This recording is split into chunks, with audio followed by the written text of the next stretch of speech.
Last lecture में हमने प्रश्नावली 1.3 के क्वेश्चन नंबर 3 तक कराया था स्टूडेंट। आज क्वेश्चन नंबर 4 को कराएंगे। ठीक है स्टूडेंट, तो क्वेश्चन नंबर 4 जो है स्टूडेंट क्या है कि 0.999 को P/Q स्वरूप में व्यक्त कीजिए।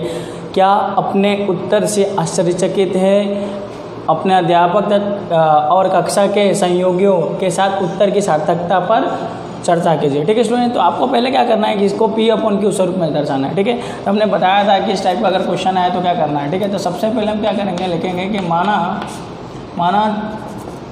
x बराबर 0.999 ... ठीक है, ओके, इसको परिणाम 1 मान लो अथवा आप x बराबर ये मान ले, तो ऐसा भी लिखोगे तो भी चलेगा। ठीक है, तब क्या करने का, यहाँ पर कितने स्थान के बाद दशमलव है, तो यहाँ पर स्टूडेंट देखा जाए तो एक संख्या रिपीट हो रही है, उसके बाद एक ही संख्या के बाद, अथवा इसको आप ऐसा भी लिख सकते हो कि 0.9 बार, मतलब एक स्थान के बाद दशमलव है, ये बाकी संख्या क्या हो रही है, रिपीट हो रही है, मतलब दोनों साइड किससे गुना करना पड़ेगा, दोनों पक्षों में 10 का। ठीक है, तो लिखेंगे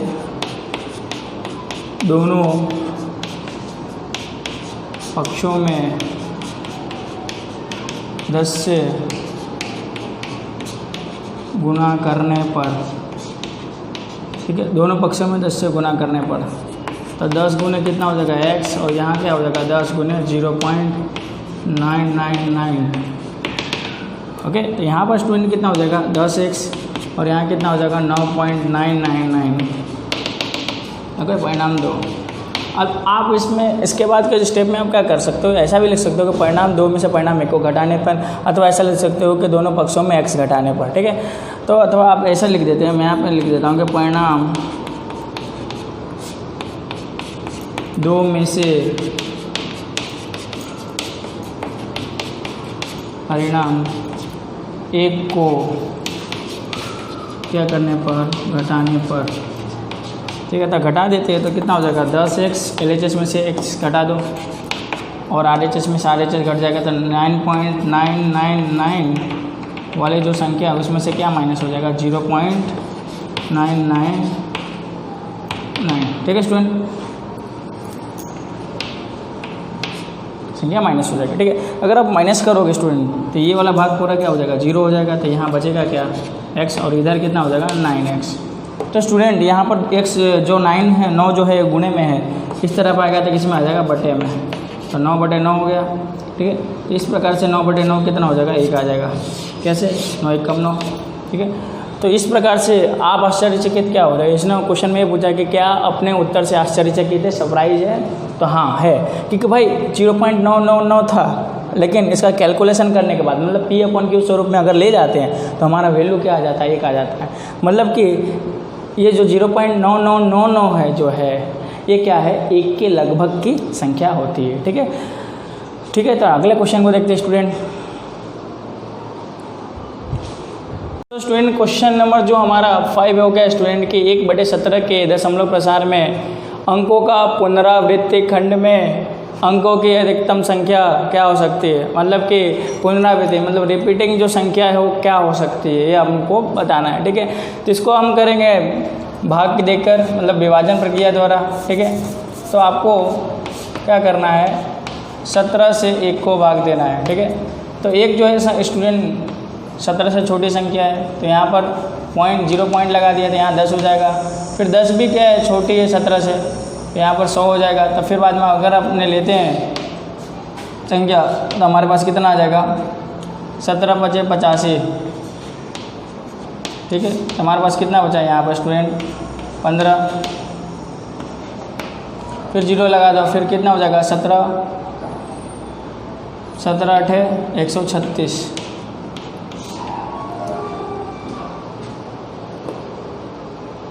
ओके, तो यहाँ पर कितना स्टूडेंट बचने वाला है हमारे पास 14, फिर 17 8 136, फिर कितना बचेगा हमारे पास 4, फिर 17 दूना 34, फिर कितना बचने वाला है 6, 17 ×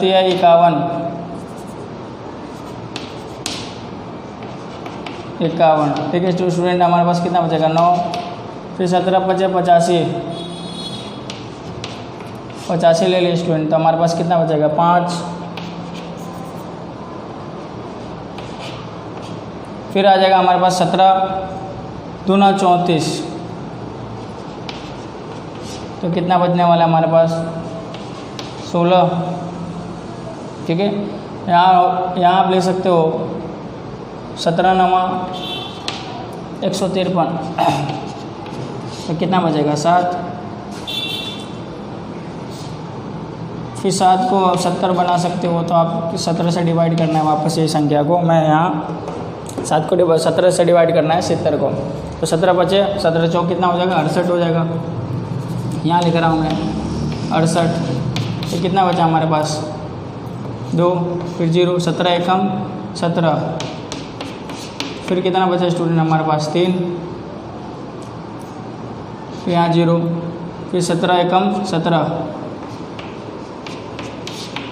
यहाँ पर कितना बचेगा स्टूडेंट हमारे पास 13, फिर 17 7 119। स्टूडेंट हमारे पास कितना बचने वाला है 11। 1 मिनट 3, हाँ, फिर 17 छक 102, कितना बचेगा हमारे पास 8, फिर 17 चौक 68,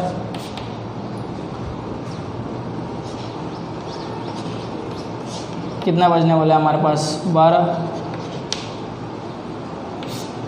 120 को वापस आपको किससे भाग देना है 17 से भाग देना है, तो फिर 17 7 कितना हो जाएगा 17 7 कितना हो जाएगा वापस 119।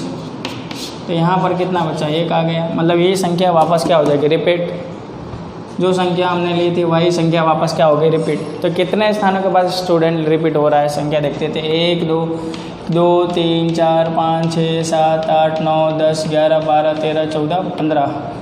1 2 3 4 5 6 7 8 9 10 11 12 13 14 15 16।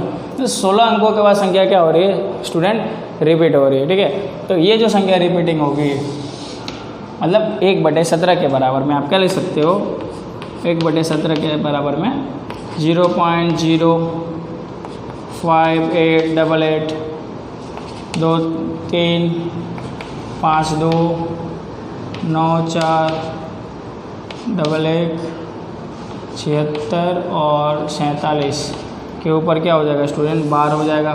ठीक है, तो इस प्रकार से क्या बोला कि पुनरावृत्ति खंड में अंकों की अधिकतम संख्या कितनी होगी, आंसर का लिख देना है। कहा कि पुनरावृत्ति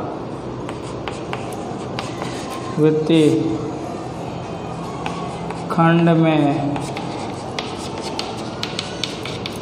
अधिकतम अंकों की संख्या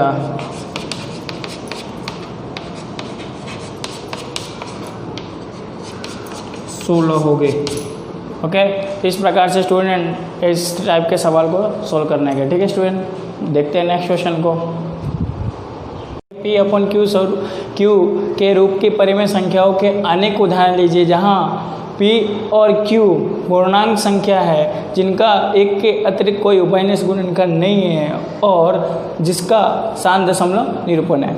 सो स्टूडेंट शांत दशमलव निरूपण बोल दिया यहाँ पर। ये सेंटेंस जो बोला वो इसका मतलब क्या है, शांत दशमलव निरूपण मतलब किसी भी संख्या को अगर हम दशमलव स्वरूप में चेंज करते हैं मतलब बदलते हैं तो उसका जो दशमलव प्रसार होता है वो शांत होना चाहिए, मतलब रुक जाना चाहिए। ठीक है, फॉर एग्जांपल अगर मैं 2/5 लेता हूँ, ठीक है, इसका दशमलव प्रसार हमारे पास हमको पता है कितना आएगा 0 पॉइंट कितना आ जाएगा 4 आएगा। ठीक है, सेकेंड अगर मैं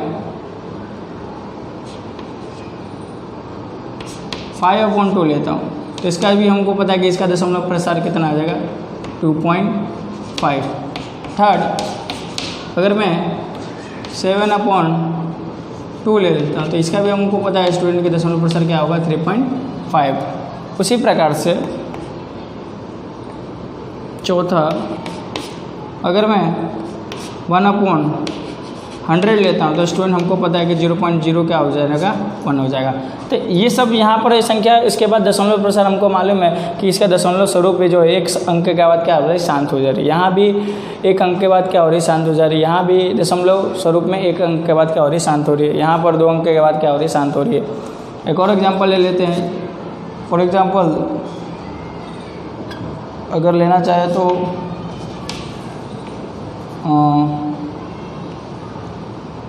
5 4 भी ले सकते हो आप। तो 4 अगर लेते हो तो यहाँ पर स्टूडेंट क्या होगा 0.8 आ जाएगा।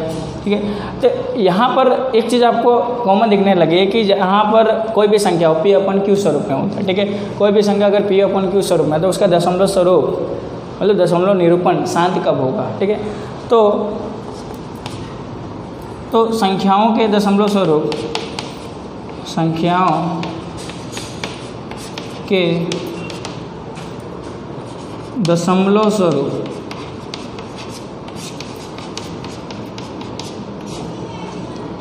शांत हो उसके लिए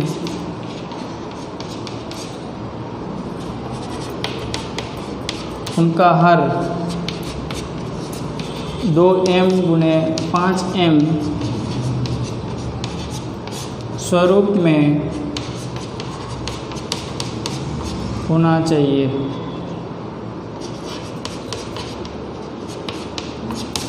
मतलब कि कहने का मतलब क्या है कि संख्याओं के दशमलव स्वरूप शांत हो उसके लिए उनका जो हर है, ठीक है, उनका जो हर है वो कौन से स्वरूप में 2 की घात m और 5 की घात n स्वरूप में होना चाहिए। इसका मतलब स्टूडेंट होता क्या है कि उनका जो हर है, हर की संख्या के अंदर में कोई भी संख्या 2 और 5 का गुणनखंड होना चाहिए।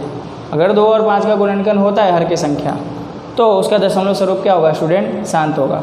2 और 5 के अलावा अगर 3 7 11 अगर ये सब संख्याएं आती है 2 और 5 के अलावा तो इसका जो दशमलव स्वरूप होगा वो शांत नहीं होगा, वो क्या होगा अनंत होगा। ठीक है, इस प्रकार से अगर आप कोई भी P/Q स्वरूप वाली संख्या जिसका दशमलव स्वरूप शांत कब होगा या दशमलव प्रसार शांत कब होगा वो किस पे से निश्चित होता है, इस पर से। ठीक है, कि उसकी जो हर की संख्या होनी चाहिए m मतलब 2 की घात m मतलब 2 और 5 का गुणनखंड होना चाहिए। यहाँ पर जितनी भी संख्या है देखो स्टूडेंट का हर किसका गुणनखंड है, ये भी 2 और 5 का गुणनखंड, ये भी 5 का गुणनखंड है, ये भी 2 का गुणनखंड है, ये भी 2 का गुणनखंड है। तो कौन से स्वरूप में होना चाहिए 2 की घात m और 5 की घात n स्वरूप में होना चाहिए। ओके, देखते हैं नेक्स्ट क्वेश्चन को।